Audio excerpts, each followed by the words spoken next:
আচ্ছা, আজ আমরা অঙ্ক করাবো মূলদ ও অমূলদ সংখ্যা অধ্যায়ের 1.2 অনুশীলনীর 17 পৃষ্ঠার 23 দাগের অঙ্ক।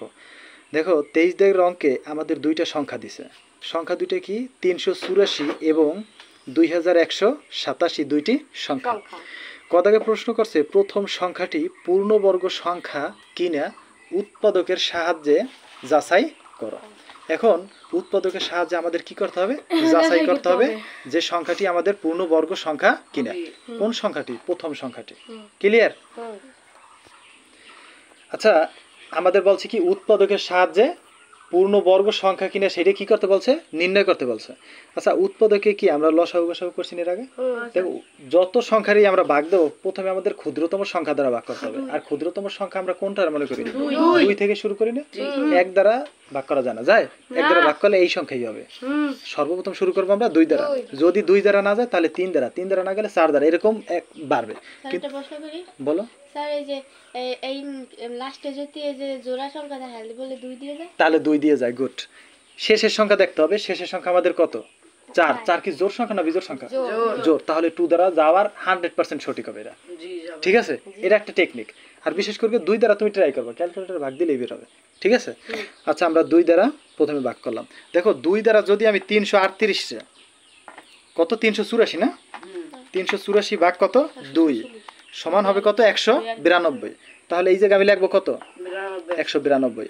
আচ্ছা, এখন কি আবারও 2 দিয়ে যাবে? কে বলতে পারবা? যেহেতু শেষে আবারও জোড় সংখ্যা নাকি? তাহলে 192 ভাগ কত হবে? 2 কত হবে? 96। 96 কি আবার যাবে? শেষের সংখ্যা জোড়, তাহলে আবারও 2 দ্বারা যাবে। 96 এ আবার 2 দ্বারা গেলে কত হবে? 48। 48 কি জোড় নাকি বিজোড়? শেষের 8 জোড়? জোড়। জোড় হইলে 2 দ্বারা যাবে।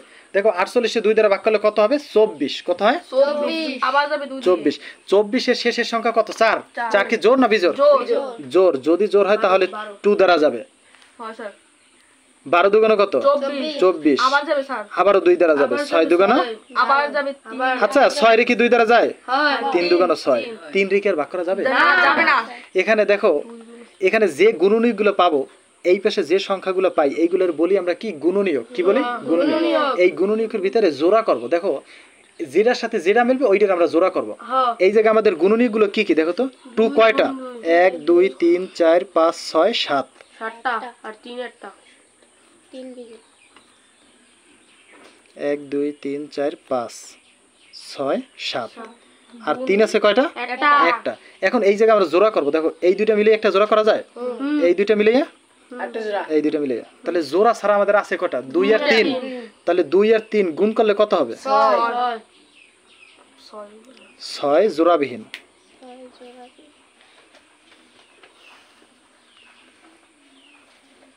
6 কি? জোড়াবিহীন। এখন এখানে আমাদের বলছে কি জানো? প্রথম সংখ্যাটি পূর্ণবর্গ সংখ্যা কিনে উৎপাদকের সাহায্যে যাচাই করো। যেহেতু আমাদের জোড়াবিহীন সংখ্যা আছে তার মানে এটা পূর্ণবর্গ সংখ্যা না।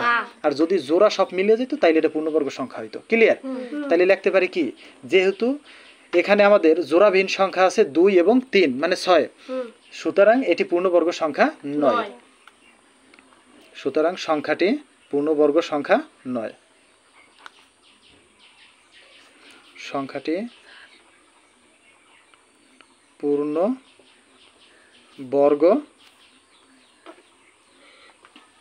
পূর্ণবর্গ সংখ্যা নয়। এর কারণ কি? আমাদের এখানে জোড়াবিহীন 6 রয়েছে, 2 আর 3 রয়েছে। ক্লিয়ার? অ্যান্সার শেষ। কদাগের কারো কোনো প্রশ্ন আছে? আচ্ছা, খদাকে প্রশ্ন করছে কি? দেখো দ্বিতীয় সংখ্যাটি কি বলছে? দ্বিতীয় সংখ্যাটি যদি পূর্ণবর্গ না হয় তবে কোন ক্ষুদ্রতম সংখ্যা দিয়ে গুণ করলে এটি একটি পূর্ণবর্গ সংখ্যা হবে? পূর্ণবর্গ সংখ্যাটি কত নির্ণয় করো। তার মানে গুণ করতে বলছে। দেখো পূর্ণবর্গ সংখ্যা হবে কি হবে না, এটা যোগ বিয়োগ তারপরে গুণ, এই অঙ্কগুলো আমরা পূর্বে করছি না? তাহলে এখানে বলছে দ্বিতীয় সংখ্যাটি। তাহলে দ্বিতীয় সংখ্যা আমাদের এখানে কত? 2187। ঠিক আছে, এইটাও আমরা উৎপাদকের সাহায্য করব।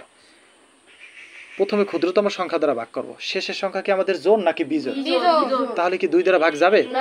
3 দ্বারা ট্রাই করতে হবে। দেখো 3 দ্বারা যদি না যায় তারপরে কি করব আমরা?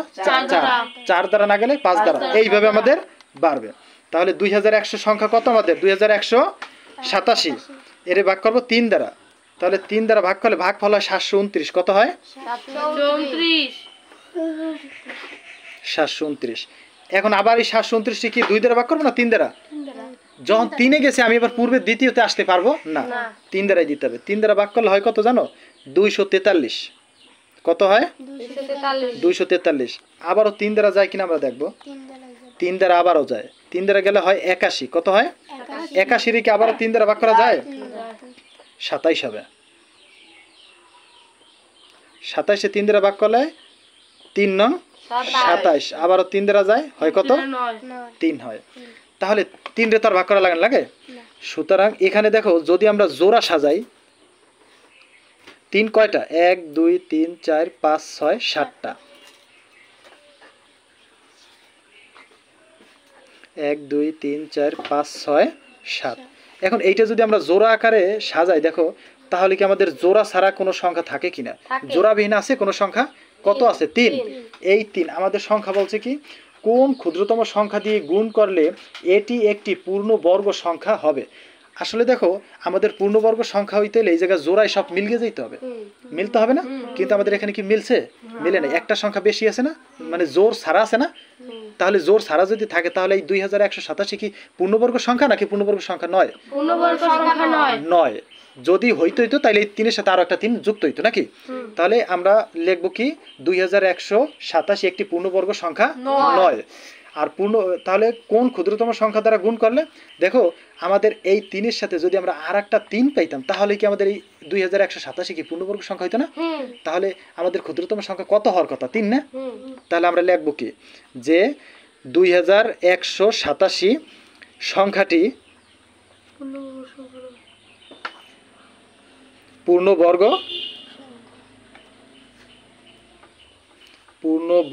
সংখ্যা নয়।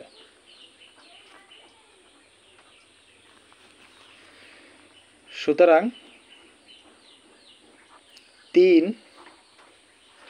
ক্ষুদ্রতম সংখ্যা দ্বারা মূল সংখ্যাটিকে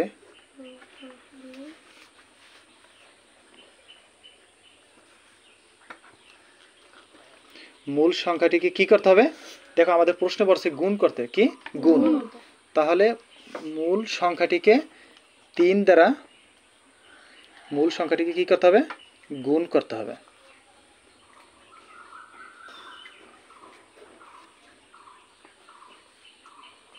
এখন আমাদের বলছে তাহলে পূর্ণবর্গ সংখ্যাটি কত? যেহেতু আমাদের মূল সংখ্যার সাথে 3 গুণ করতে বলছে, তাহলে মূল সংখ্যা কত? 2187। এর যারা আমরা যদি 3 দ্বারা গুণ করি তাহলে গুণফল যা হবে ওইটাই হবে আমাদের পূর্ণবর্গ সংখ্যা। তাহলে পূর্ণবর্গ সংখ্যা কত জানো? 6561। কত? 6561। সুতরাং পূর্ণবর্গ সংখ্যাটি কত হবে? 6561। কারো কোনো সমস্যা আছে? এইটাই হবে আমাদের অ্যান্সার। আর বলছে কোন ক্ষুদ্রতম সংখ্যা দ্বারা গুণ করতে হবে? কোনটা? 3 দ্বারা গুণ করতে হবে। আর পূর্ণবর্গ সংখ্যাটি কত? 6561। তাহলে অ্যান্সার আমাদের কয়টা? দুইটা কি বের হইছে? কারো কি সমস্যা আছে কোনো যে বুঝি নাই? দেখো গদাগের অঙ্কে আমাদের বলছে দ্বিতীয় সংখ্যাটির সাথে কত যোগ করলে এটি একটি পূর্ণবর্গ সংখ্যা হবে। যখন তোমার যোগ অথবা বিয়োগ বলবে আর পূর্ণবর্গ সংখ্যার কথা বলবে, তখন ওই সংখ্যাটির আমরা কি করব? বর্গমূল করার চেষ্টা করব। আর বর্গমূল কেমনে করব আমরা? ভাগের মাধ্যমে। কিসের? ভাগের মাধ্যমে। আচ্ছা, আমাদের নিয়ম কি ছিল? ডান পাশ থেকে 2টা অঙ্ক নিয়ে আমরা একটা জোর করব। কয়টা? একটা। তাহলে এই পাশে 2টা মিলে কি একটা জোর হইছে? এই পাশে কি একটা হইছে? ডান পাশে একটা টান দেব। এখানে প্রথম জোর কোনটা? 21 নাকি 87? 21। প্রথম জোর কোনটা? 21। আচ্ছা, 21 এর কি বর্গমূল হয়? বর্গমূল জিনিসটা কি জানো? একই সংখ্যা 2 বার গুণ করলে যদি 21 হয় তাহলে 21 একটা বর্গমূল সংখ্যা, মানে বর্গ সংখ্যা। দেখো 3 গুণ 3 করলে কত হবে? 9 হবে। এই 9 একটা বর্গ সংখ্যা, এর বর্গমূল হবে 3। এখন এইরকম কোন সংখ্যা গুণ করলে কি 21 হয়? দেখো তো 4 গুণ 4 করলে কত হবে? 16 হবে। 5 গুণ 5 করলে 25 হবে। তাহলে 16 আর 25 এর মাঝামাঝি 21, তার মানে 21 এর বর্গমূল হবে না। তাহলে এর কাছাকাছি কোন সংখ্যা আছে পূর্বে? 16 আছে। গুড। তাহলে 16 নেবো এখানে, 16 এর বর্গমূল কত হবে? 4 হবে। আচ্ছা 16 এখন 21 থেকে 16 বিয়োগ করলে কত থাকবে? 5। এই 5 এখানে নামবে। উপরে আর একটা জোর আমরা নিচে নামাবো, নামবে কত? 87। বাম পাশে একটা টান দেবো। এখানে যে সংখ্যা পাবো তার দ্বিগুণ করে এখানে আনবো। দেখো 4 এর দ্বিগুণ করলে কত হবে? 8। এই 8 এর ডান পাশে একটা অঙ্ক বসাইতে হবে। দেখো 8 এর ডান পাশে একটা অঙ্ক বসাবো এইরকম, 8 এর সাথে যদি আমি 1 বসাই, যে অঙ্ক বসাবো ওই সংখ্যা দ্বারা আবার এই টোটাল সংখ্যাটারে গুণ করতে হবে। গুণ করলে 587 হবে অথবা এর কাছাকাছি যাবে, কিন্তু বেশি নেওয়া যাবে না। তাহলে 81 অক্ষে 81 আর এখানে রয়েছে 587, তার মানে আমাদের আরও বড় সংখ্যা যাইতে পারে। দেখো 8-এর সাথে যদি আমরা 5 বসাই আর এখানে যদি 5 দ্বারা গুণ করি, তাহলে 5 5 কত? 25। 25-এর 5 হাতে আমার 2, 5 আর 40, 40-এর 2 42, তাহলে আমার 425 হয়েছে। এখানে আমাদের আছে কত? 587। তাহলে 425 আর 587 অনেক ব্যবধান না? আমরা আর এক বাড়াই নিয়ে দেখবো যায় কিনা। দেখো এখানে 6 বসাবো, 6 দ্বারা যখন গুণ করব তখন 6 6 কত হবে? 36। 36-এর 6 হাতে আমার কত থাকবে? 3। 6 এটা কত? 48। 48 আর 3 কত হয়? 49, 50, 51। এই যে 51 পাবো, তাহলে 500 কত হবে? 16 হবে। তাহলে এখানে আমার যাবে কত? 6 বার। তাহলে এখানে বসাবো কত? 6। তাহলে হবে কত? 516। এখন 587 থেকে 516 বিয়োগ করলে কত থাকে? দেখো 7 থেকে 6 বিয়োগ করলে কত থাকবে? 1। 8 থেকে 1 বিয়োগ করলে কত থাকবে? 7। 5 থেকে 5 বিয়োগ করলে 0, 0 নামানো লাগে? লাগে না। এখানে আমাদের ভাগশেষ কত আসছে? 71। আর ভাগফল কত আসছে? 46। এখন আমাদের এখানে বলছে কি দেখো, দ্বিতীয় সংখ্যাটির সাথে কত যোগ করলে এটি একটি পূর্ণবর্গ সংখ্যা হবে। যেহেতু আমাদের ভাগশেষ আসছে, তার মানে কি 2187 পূর্ণবর্গ সংখ্যা? না। যদি ভাগশেষ না এসে এখানে 0 আসতো তাহলে এইটা একটা কি হইতো? পূর্ণবর্গ সংখ্যা হইতো। যদি দেখো ভাগশেষ আসে তাহলে এটা পূর্ণবর্গ সংখ্যা নয়। তাহলে এখানে আমাদের বলছে দ্বিতীয় সংখ্যাটির সাথে কত যোগ করলে। দেখো সুতরাং 2187 পূর্ণ বর্গ সংখ্যা নয়। এখন পূর্ণবর্গ সংখ্যা এর সাথে কত যোগ করতে হবে?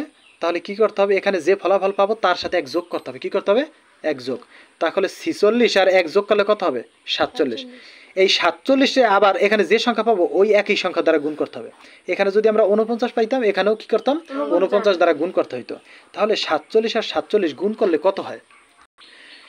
47 গুণ করলে হয় 2209। কত হয়?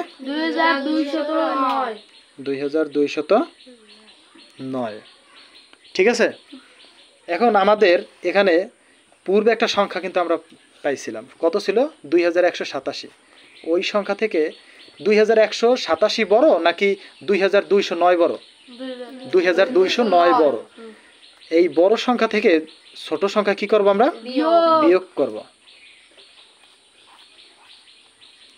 সংখ্যা কত? 2209 মাইনাস কত? 2187। বিয়োগফল হয় আমাদের 22। কত হয়? 22। এই 22 আমাদের এই 2187-র সাথে যদি আমরা যোগ করি তাহলে এই 2187 একটি কি সংখ্যা হবে? পূর্ণবর্গ সংখ্যা হবে।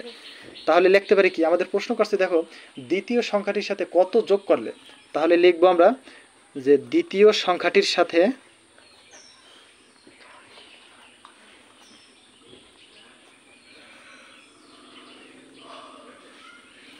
বাইশ যোগ করলে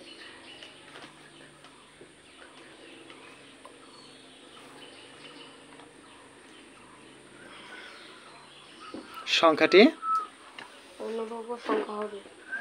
পূর্ণবর্গ সংখ্যা হবে। তাহলে আমাদের অ্যান্সার কত?